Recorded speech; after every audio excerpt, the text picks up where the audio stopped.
Hi friends, మళ్ళొక వీడియోతోనైతే మేము ముందుకొచ్చిన. నేనేం చేస్తాను అని చూస్తారా? మేము పోషమ్మ గుడికి పోతున్నాం. పోషమ్మ తల్లికి బోనం వండుతున్నా నేనైతే. పోషమ్మ తల్లికి బోనం అక్కడనే పెట్టాలని అంటారు కావచ్చు. మాకు దగ్గరనే, అందుకే ఇంటికాడ వండుకొని పోతున్నాం. ఇట్లా అన్నం అయినాక దాంట్లో కొంచెం పసుపు వేయాలి. పసుపు వేసి కలిపితే కలర్ వస్తుంది. బెల్లం వేస్తారు కొంతమంది, కానీ మేము బెల్లం వేయం. పసుపుని పెసరపప్పు వేస్తాం. ఇట్లా అయినాక ఇట్లా ఉంటుంది. దానికి కొంచెం నూనె రాయాలి, ఎందుకంటే పసుపుతో ఉదియాలి కదా, నిండుగా ఉదియాలి కాబట్టి నూనె రాసి పుదించుకుంటాము. ఇట్లా పసుపు రాయాలని వీడియోలో చూపించినట్టు. మాకు తెలియదా నువ్వు ఎందుకు చూపెట్టాలని అంటారు కావచ్చు. నాకు కూడా తెలియదు. కొంతమంది తెలియని వాళ్ళు ఉంటారు, నాసుంటోళ్ళు, అందుకే చూపిస్తాను.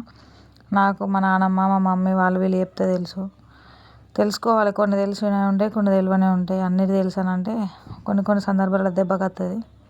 చూడు ఎంత మంచిగా రాస్తానో. కింద న్యూస్ పేపర్ పెట్టి నీట్గా రాసి కాలుతుంది అయినా కూడా రాస్తాను. అంత పోషమ్మ తల్లి చూసుకుంటుందని. కానీ కొంచెం కనబడతలేదు, ఎందుకంటే మనం పట్టించిన పసుపు అయితేనే మంచిగా కనబడుతుంది. ఇది ప్యాకెట్ పసుపు, అందుకే అంత నీట్గా కనబడతలేదు. ఏ పాకులు అయితే ప్రిపేర్ చేసినాం, కట్టినాం. దానికి మూత పెట్టి దాని మీద వత్తి పెట్టి దీపం ముట్టేయడానికి ఒక చిన్న గిన్నెను అయితే పెట్టి అలా నూనె పోసుకొని పోవంగా పట్టుకొని పోవాలి. చూడరి వీడియోలో ఎంత మంచిగా ఉన్నదో మా బోనం. ఇక మేమైతే పోతున్నాం, బయలుదేరినాం. అన్ని గమనాలు సర్దుకొని పోతున్నాం. చీర, కోళ్ళు, కొబ్బరికాయలు అన్నీ మా అత్తమ్మ ఫస్టే తీసుకొని పోయింది. ఇగో ఇదే కోడపల్లి పోషమ్మ దారి. ఎఫ్సిఐ దగ్గర ఉంటుంది. ఇది గేట్ల అంటాం మేమైతే. మా ఎలకలపల్లి నుంచి అయితే గేట్ల పోదాం అని అంటారు. నేనైతే ఫస్ట్ టైం పోతున్నా కోడపల్లి పోషమ్మ గుడికి. మంచిగా అనిపించింది నాకైతే. కాకపోతే పైసలు అయితే బీభత్సంగా దోసుకుంటారు. కోని కోసేకాడ 20 రూపాయలు అంటే సరే 20 రూపాయలు పోనీ, కానీ మన చీర పెట్టి మన బోనం సమర్పించుకొని మన కొబ్బరికాయ కొడితేనే 250 రూపాయలు అడుగుతారు. సరే, అక్కడికి ప్రిపేర్ అయ్యి కొంతమంది రారు, ప్రిపేర్ అయ్యి కొంతమంది వస్తారు. దయాభక్తి 100, 50 అంటే అది వేరు. 250 రూపాయలు అంటే ఇంకో చీర వస్తుంది, ఇంకో కోడ వస్తుంది అనుకున్న మెంటాలిటీ మన మిడిల్ క్లాస్ది. మనమైతే అంతే. నేనైతే అట్లనే అనుకున్నా. ఒక టికెట్కో 20 రూపాయలు బోనానికి కానీ 30 రూపాయలు చీర కానీ పెడితే అది అక్కడితో అయిపోయేది. కాకపోతే ఆమె 250 రూపాయలు అడిగేసరికి నాకైతే మస్తు కోపం వచ్చింది. అరే మా చీరది మేము తీసుకొచ్చుకొని మా అమ్మవారికి మేము పెట్టుకోవడానికి నీకు డబ్బులు ఇచ్చేది ఏంది అని అన్నంత మండింది లోపల. ఎక్కరన్నా కనీసానికి ఆ ఎఫ్సిఐలో కుదరికన్నా ఎవరో ఒకరు చూడకుండా ఉండరు. ఈ వీడియో ఒకసారి చూడండి.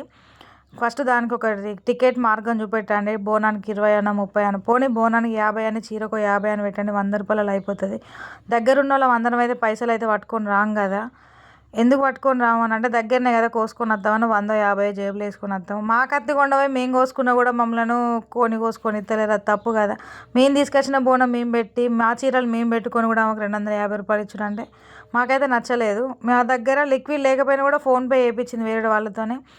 పైసలు లేవు అని అంటే మీరు లేనట్టే పోతారని మాట్లాడింది. అట్లా మాట్లాడు తప్పు. ఎందుకంటే అందరు ఉన్నోళ్ళు రారు, అందరు లేనోళ్ళు రారు. ఎవరికో ఉన్నోళ్ళు వచ్చి నువ్వు అడిగినంత ఇస్తారని చెప్పేసి నువ్వు అది పెట్టుడు మాత్రం కరెక్ట్ కాదు. ఒక్కరన్నది ఈ విషయంలో రియాక్ట్ కావాలి. ఎందుకు అని అంటే ఆ డబ్బులు 250 రూపాయలు ఇచ్చుడు అని అంటే ఇంకొక చీర వస్తుంది. అదే చీర అమ్మవారికి పెడితే అమ్మవారికే ఉండిపోతుంది అనే ఫీలింగ్ అయితే ఉంటుంది. ఒక టికెట్ పెడితే ఆ టికెట్ రూపకంగా తీసుకొని పోయి చేసుకొని వస్తారు. మళ్ళీ ఇంకా మాటలు ఎట్లా మాట్లాడుతుందంటే ఇక మోహర మాటలు అయితే ఘోరంగా మాట్లాడింది ఆమె. మాకైతే అసలు అక్కడ డిసప్పాయింట్ అయిన విషయం ఏదైనా ఉన్నదని అంటే అదొక్కటే. ఎందుకంటే అమ్మవారు ఏ కోరిక కోరినా తీరుతుంది అన్న ఉద్దేశం కొద్దీ మా దగ్గర లేకున్నా కూడా మేము వేరే వాళ్ళ దగ్గర తీసుకొని ఫోన్పే చేయించి మరి ఆమెకు సమర్పించి వచ్చినాం. ఒక్కరన్నది ఈ వీడియో కనీసం ఒక 10 మంది చూసిన వాళ్ళు ఒక్కరన్నా రియాక్ట్ కారి ఆ టికెట్ మార్గం ఏదైనా చూపించుకోరి. అట్లా దోసుకోవడం మాత్రం కరెక్ట్ కానే కాదు అసలు.